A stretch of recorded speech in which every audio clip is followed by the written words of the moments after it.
Good morning, guys. Hi, welcome back to my channel. It's me, Steven. Do you remember when my parking pass would not work and how frustrated I was? It is such a joy just to go beep and get into the employee parking lot like an adult. So hi, welcome back to my channel. It's me, Steven. And happy day after Thanksgiving. I'm just pulling into the employee parking lot. I have zero stress this morning about parking because for some reason there's a lot of parking spots open. I was expecting the parking lot to be chock full of flight attendants and flight crews, out working from a Thanksgiving trip, but there's lots and lots of parking available. Yay. I am operating on probably, 3, 4, 5 hours of sleep, which is not the worst ever. I meant to be asleep by maybe 7:30, 8 at the latest. It wasn't until probably 9:30 that I actually got to sleep. The cats woke me up about midnight because they usually get their treats about midnight. So they woke me up to get some treats. Went back to bed and had to wake up at 2:45. Of course, Buddy woke me up a little bit earlier because he can't not do it. So there's my play-by-play on how I slept last night. I was hoping, beyond hope, that Dunkin' Donuts would be open this morning because, everyone's doing their early morning Thanksgiving shopping. I figured Dunkin's would be open because I need some coffee and something in my belly, but they were not open. So I am operating on 5 hours of sleep, no food, and no coffee. I just didn't have time to grab anything or make anything before I left the house. I do have some yogurt in my bag and some pretzel rods if I'm desperate for something, but yeah, so that is my morning. I am flying to Cleveland today. I think we have 2 legs. Today, but I'll be ending up in Cleveland today with a 11-hour layover. Not a lot. Hopefully I'll get a good sleep. That hotel has got a great bed. And then tomorrow night, I will be sleeping in Seattle. So, New Orleans.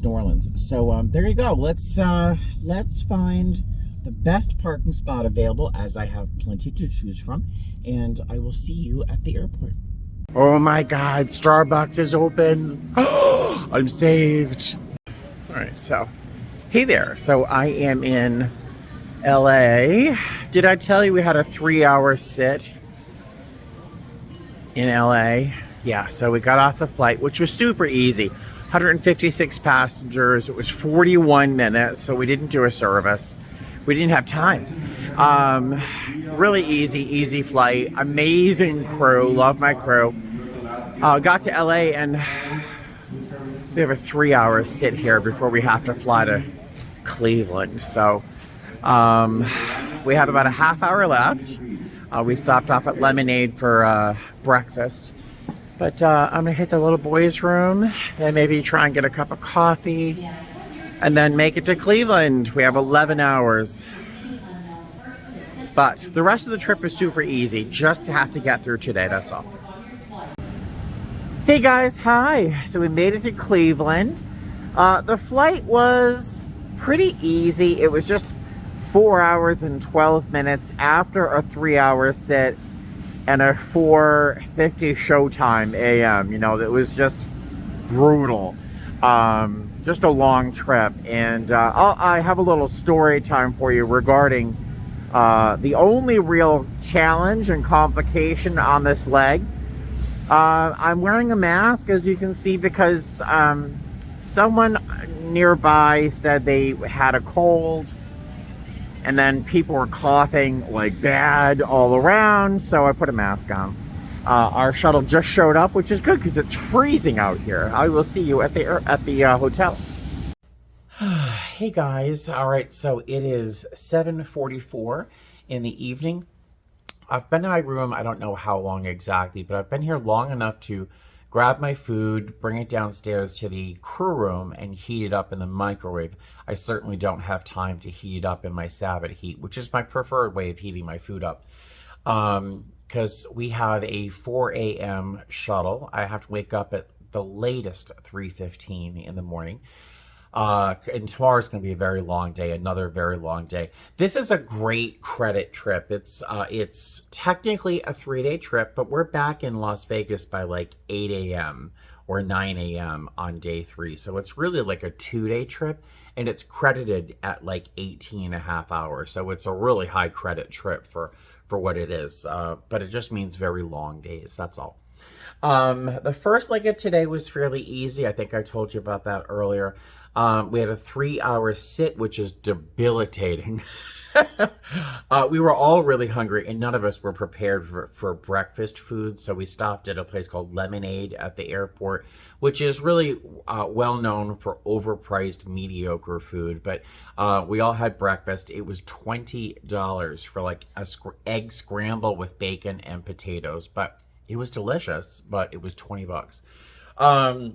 The flight from LA to Cleveland was largely unremarkable. Very nice people, a couple really, really nice people, great kids, no real challenges, no real problems until the last third of the flight, maybe. A woman who seemed very nice was one of our 7 wheelchairs. And I'll tell you a secret, Cleveland was not prepared for 7 wheelchairs when we arrived, but they did their best, and the people were the wheelchair company, whoever it is here, was fantastic. They were very, very good, but 7 wheelchairs. One of our passengers that came on board with a wheelchair seemed okay for most of the flight, but then about maybe 2/3 the way into the flight, she seemed to kind of lose focus. She went in the back and apparently was trying to not forcefully open the door, because, you know, we're 35,000 feet up in the air moving at 550 miles an hour. She's not going to be able to open the door, but she was going to try, but one of my coworkers stopped her, and it wasn't like malicious, like knowing what she was doing. She was, not fully present. I'm not quite sure how to describe it. She was confused. She thought she was in church, but the wrong church, and she had to get out of the building that she was in at the moment, which is an airplane. She was confused, like, where was her dog? She didn't have a dog. So she was experiencing some sort of delusion or yeah, I don't know.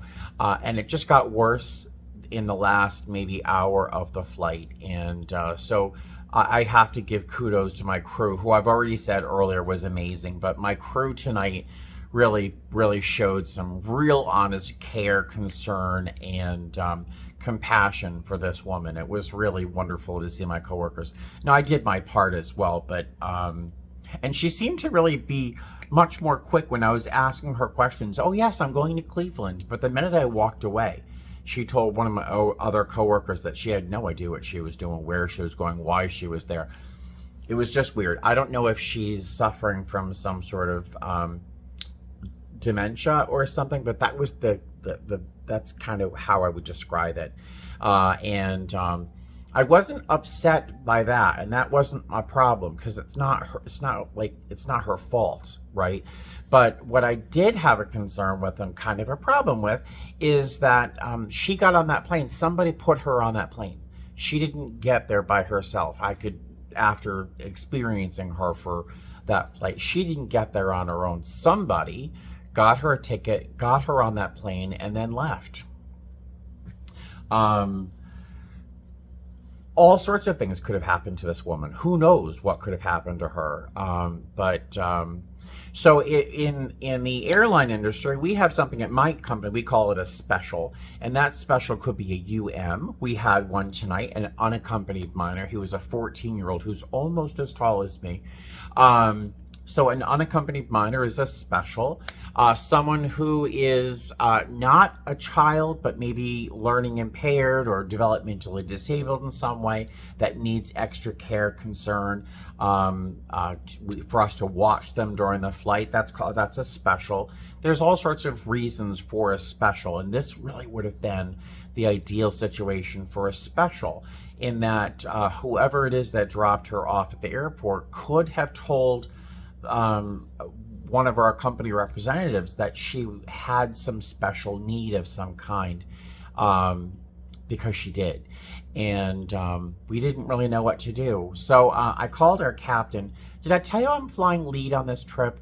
My two coworkers that I'm working with on this pairing, they're both very senior to me, but they chose to work in back today.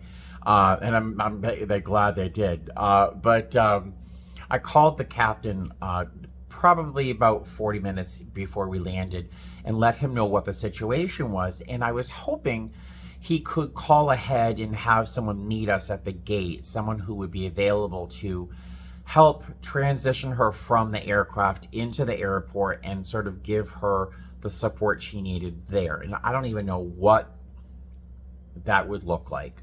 But they were very good. The Cleveland airport today, like, hit it out of the park. They were fantastic. We had 7 wheelchairs, and I want to say maybe it took 20 minutes, but that's great for 7 wheelchairs. And the person who came to assist this woman was right there ready for us when the door opened up, so that was great. They took, from what I understand, they took her downstairs to baggage claim, where whomever she would be meeting would meet her down there. That would be where you would go. And when I was leaving, and I really honestly, I'm kind of kicking myself that I did not go back over to double check, but a woman I did not recognize from the flight was with her at baggage claim and seemed to be taking care of things. Like, she was grabbing the bag, she checked, I was looking, she was checking the bag tag, and they walked away together. So I have to assume that's who was picking her up. I shudder to think if it wasn't, but there was just no way I could be of more help. I'm so fried, and I had to get to the hotel. So that was a challenging flight just because of that. It was a situation I've never faced before as a flight attendant, but blah, blah, blah. I am going on at length when I really should be in bed sleeping. So let me talk to you tomorrow, and it's another long day tomorrow. Oh gosh. But I'll see you tomorrow. Okay. Bye. Good night. Good morning, guys. Hi. So it is 3:41 for a change. The hotel clock is right. That's very strange. So it's 3:41. My shuttle is at 4. So I'm going to head downstairs and see if I can get a cup of coffee real quick. I'm trying to describe the mood I'm in right now, and I think I'm still furious, I think is the word. But I'm too tired to really be that angry. I don't even know what time I was able to get to bed last night. I don't remember. I should probably have watched the video clip to let you know when I was going to sleep. But at about 12:40 this morning, my neighbor right here behind me started playing music so loud that I could literally feel, the wall was like, and I figured, they can't keep that up. It's a hotel at this hour. It wouldn't make any sense for an adult to play music that loud in a hotel room, right? So it clearly they just didn't adjust the volume knob when nope. So it just kept on going. And, if any of you confused me with being patient, loving, and tolerant, I'm not always patient, loving, and tolerant. I banged on that wall so hard as I probably hurt my hand, which is preferable to me walking out, putting clothes on, getting out of bed, putting clothes on, and then knocking on the door and trying to pretend to be polite, because it wasn't going to work. I would have gone for the throat. So I lay in bed trying to get back to sleep, and I was largely unsuccessful. So I've got this pounding headache, and and today we've got a really long day. We're flying from Cleveland to Las Vegas to LA, and then to New Orleans after, I don't know how many hours of sleep I got. So I'm really incensed, but I'm, again, too tired to be really that mad. So I'm going to go downstairs, hope for some coffee, and see if they have some Tylenol or Advil or something at the gift shop, whatever it is, because I got a pounding headache. Let's see if I survive today, shall we? Well, a holiday miracle. I was not randomed. All three of us got through. And Dunkin' Donuts is open at 4:13 in the morning, so the day's starting off a lot better. Hey guys, all right, so the struggle is real. I am dying. I don't know how I made it through that flight. It was 4 hours and 36 minutes. Some really fun, engaging passengers on board. Crew's awesome, as I told you. Yeah, a little bit of turbulence. Nothing insane, but I'm up in front. In the back, apparently, it was crazy. But yeah, I don't know how I made it. And I have to go through one more flight. It's 3 hours and 11 minutes from LA to New Orleans. It could be worse, right? 170 passengers. We're freshly catered. That's good. I think that's it for now. So, we have one UM and I think two wheelchairs. So, it could be worse. So I will see you in New Orleans. Good afternoon, guys. Hi, welcome to New Orleans or NOLA or Nolans. I asked our passengers today coming into the city, how am I supposed to say New Orleans? And everyone who got off the plane had a different pronunciation. So I don't think there's a right way to say it. There's probably a wrong way, but whatever. So hi. Today was very long and I am more tired than I sound, and I'm probably worse than I look. This is good lighting for me. Yeah, today was very long. The second leg, so I think I've already talked to you after the first one. Our second leg was 3 hours and 11 minutes coming in from LA to New Orleans. Our passengers today, for the most part, were fantastic. And when I say for the most part, there's always a story, right? Yes. But for the most part, 99.94% of our passengers were amazing, really fantastic.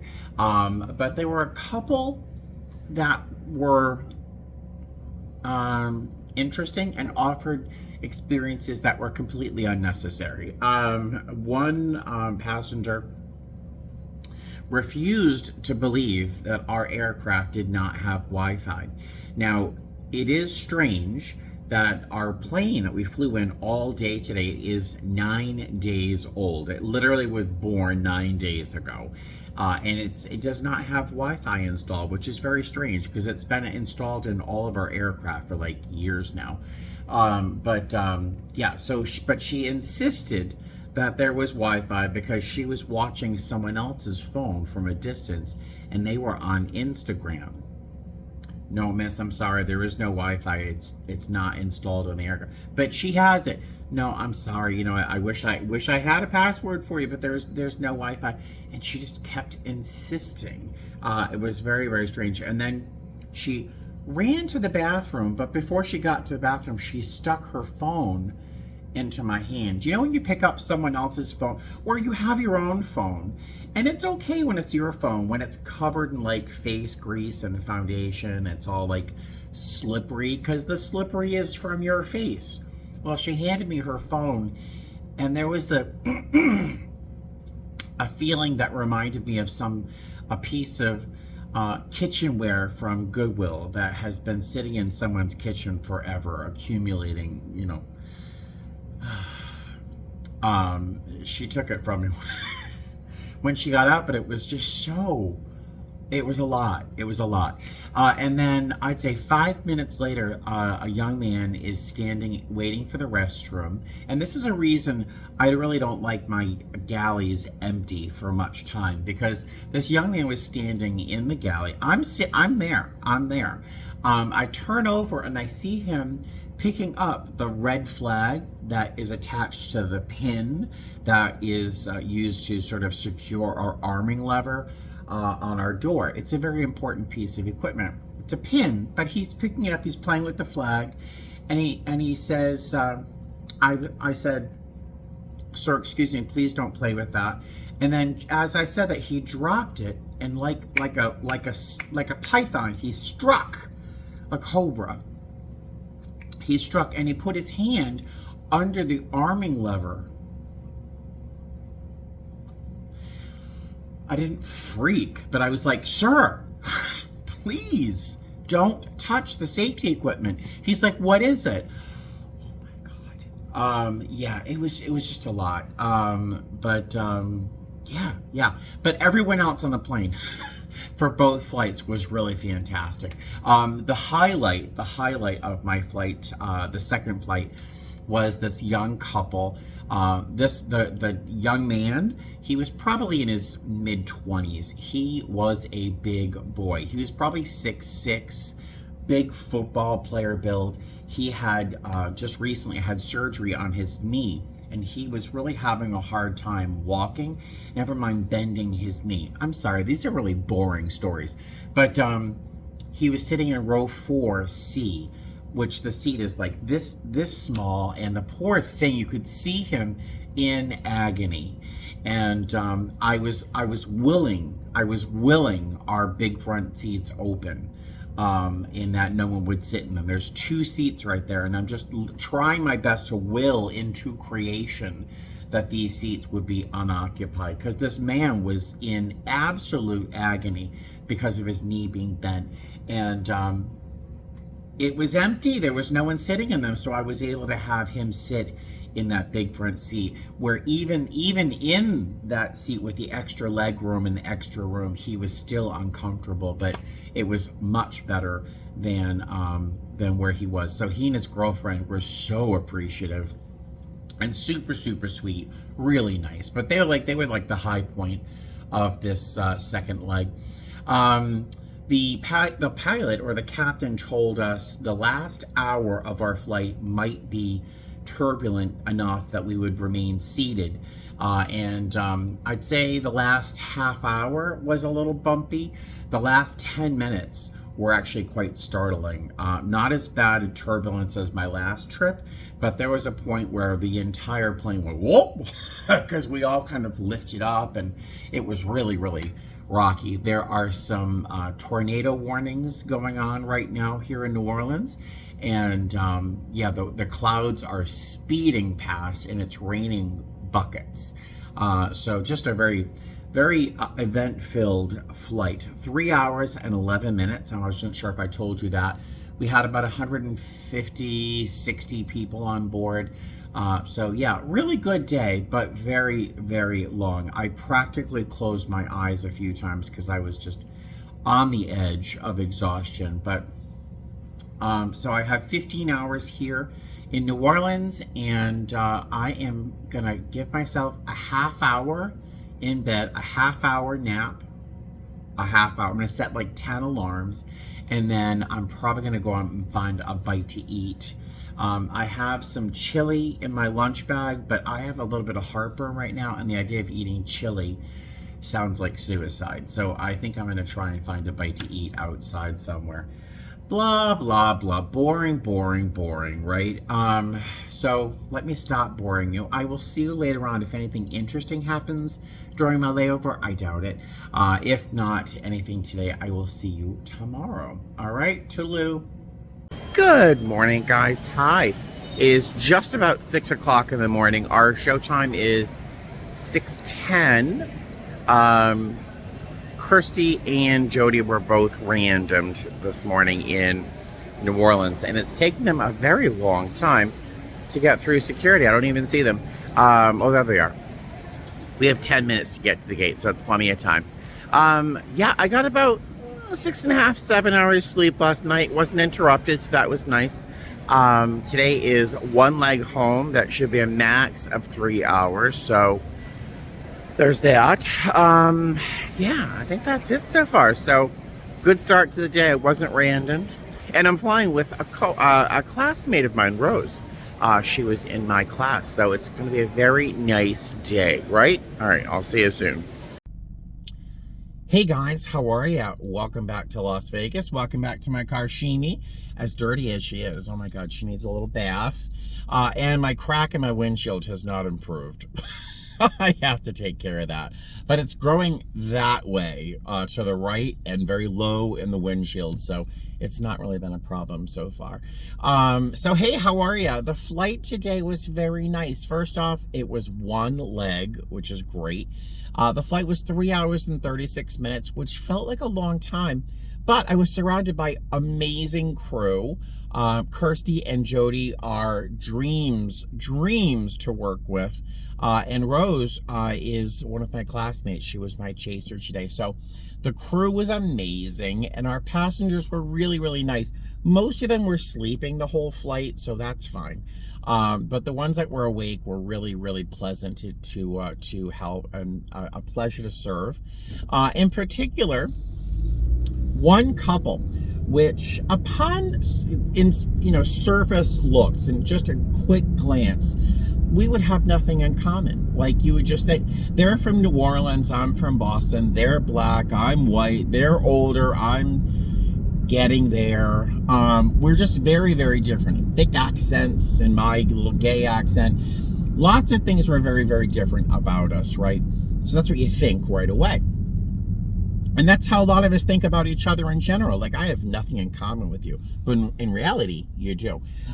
So the gentleman was wearing a little necklace with a recovery symbol on his chain. And I was like, oh, I love your necklace. I think we might be brothers or in the same family.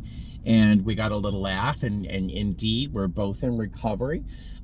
She has been sober for 15 years. He's been sober for 16 years. And they asked how long I'd been around. I don't tell people like that. Like, oh yeah, I've been sober for 20 years. Because it sounds like you're bragging a little bit, But they asked, I said 20 years. We're all around the same time.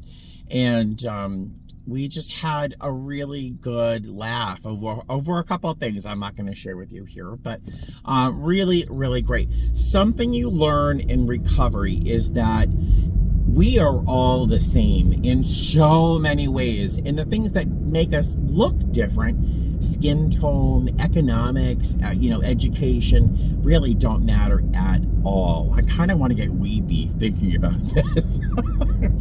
But the three of us that are in recovery, we have learned the same lessons, and that we are all the same. One of the things that we're lucky enough to have, is a very similar language of recovery.